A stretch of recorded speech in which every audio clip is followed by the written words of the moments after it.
ba tey ci rapport presse pouvoir bi sur le plan financier il y a également un autre fait boo xamante ne nemmeeku nañ ko parce que jusqu'à présent gis nañ ne depuis l'avènement du pouvoir également il y a un autre problème jëm ci ñi nga xamante ne dañ leen di jàpp ci biir kaso yi muy des gens yoo xamante ne ce sont des hommes de médias aussi.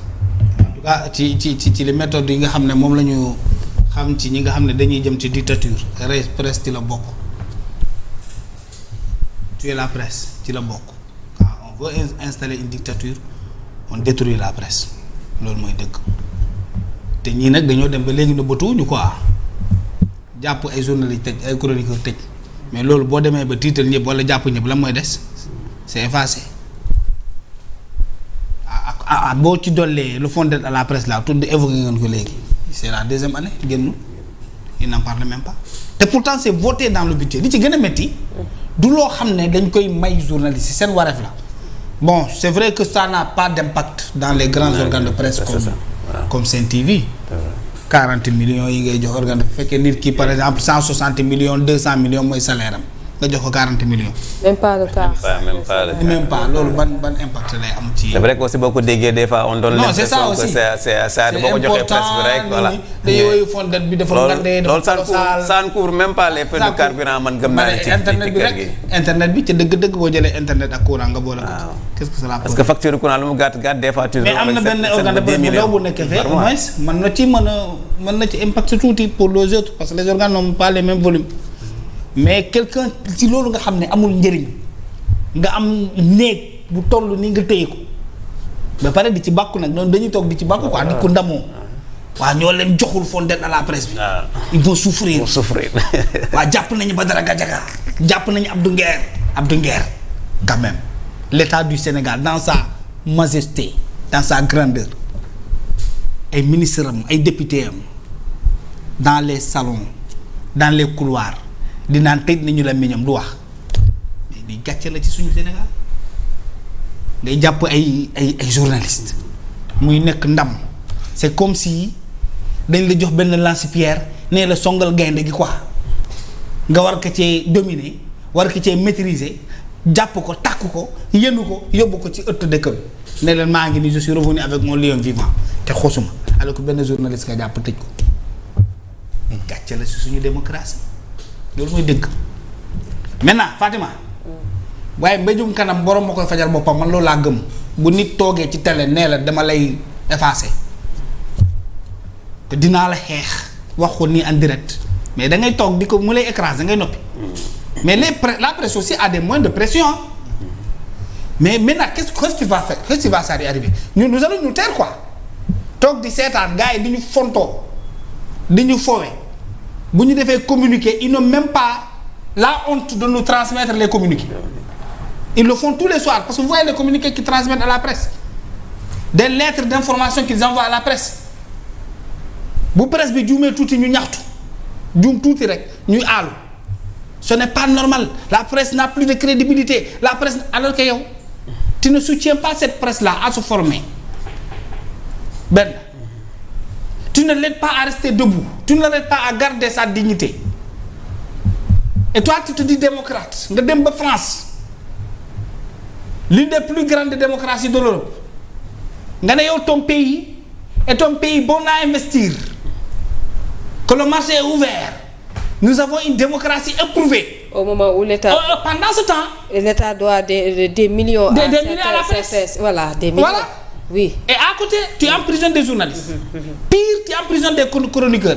Encore, tu romps des contrats avec ta presse. Qui doit chanter, magnifier ta démocratie.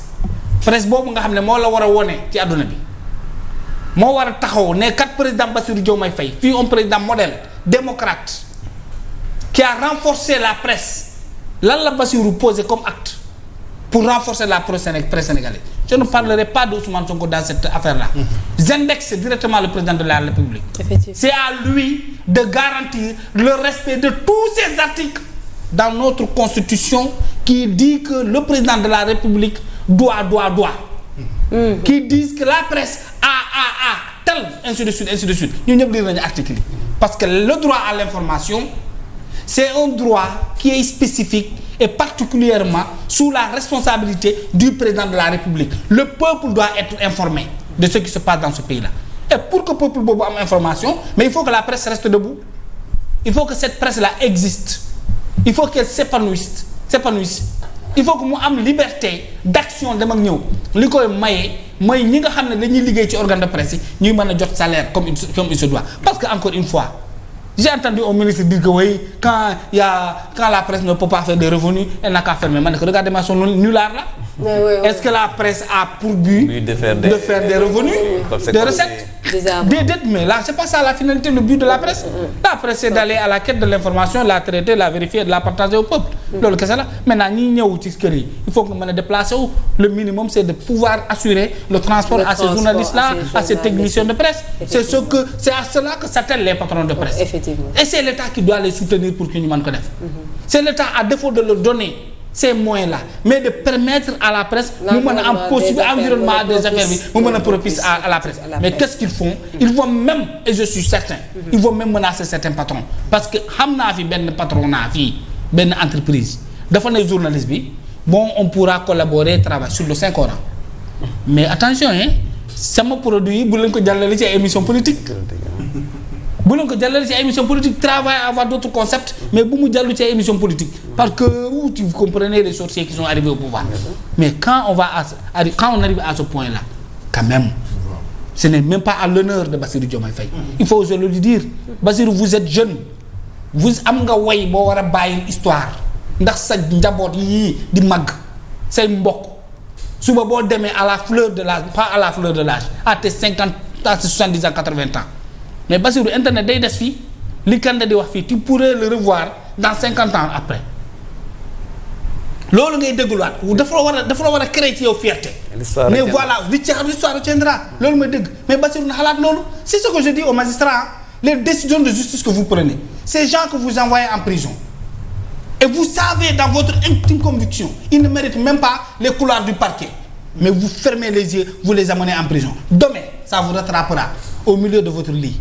Diw bi ma ko yóbbu prison xamoon naa ne wallaahi defu ko mais loolu lu muy def ci nit moo gën a bon malaaka mawti ñëw fekk la ci sa biir bàmmeel di la dóor ay yat.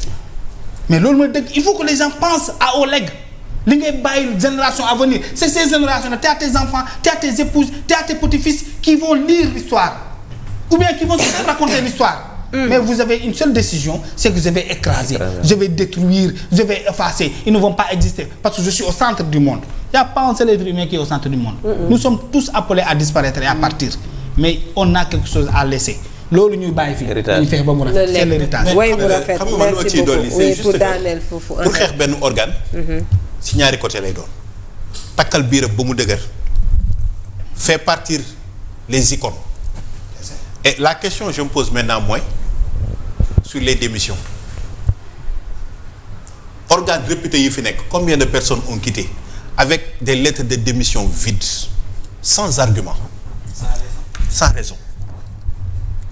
raison li ma bëgg a wax mooy qu'est-ce qui a motivé ces démissions ak li ñu gis nii tey est-ce que derrière il y a quelqu'un ou il y a quelque chose derrière qui motive ay icônes ñoo xam ne seen ni tey jii que à Futurs Médias à des médias ailleurs dañuy quitter sans raison bien que tey jii ñu bari gis nañ leen ailleurs mais est-ce que mën na justifier lu tax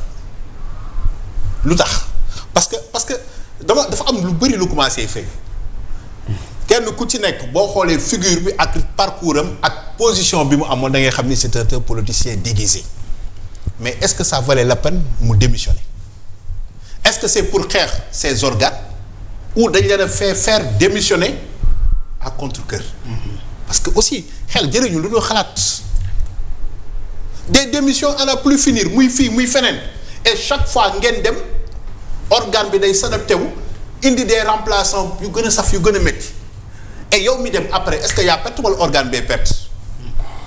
la Kader li nga bëgg a wax li nga bëgg a wax. non nga jàpp xam nga fan la leen rek laa lay wax. c'est la télé. qui est le star. waaw non mun naa la bëgg a wax télé mooy star du man du yow du kenn.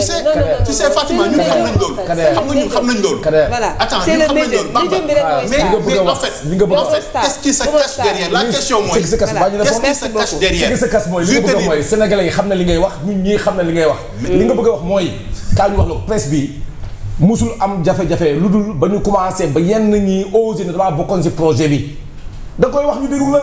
mais ma ne ñenn ñi xam nga ne musul am jafe-jafe ba ñenn ñi osé ne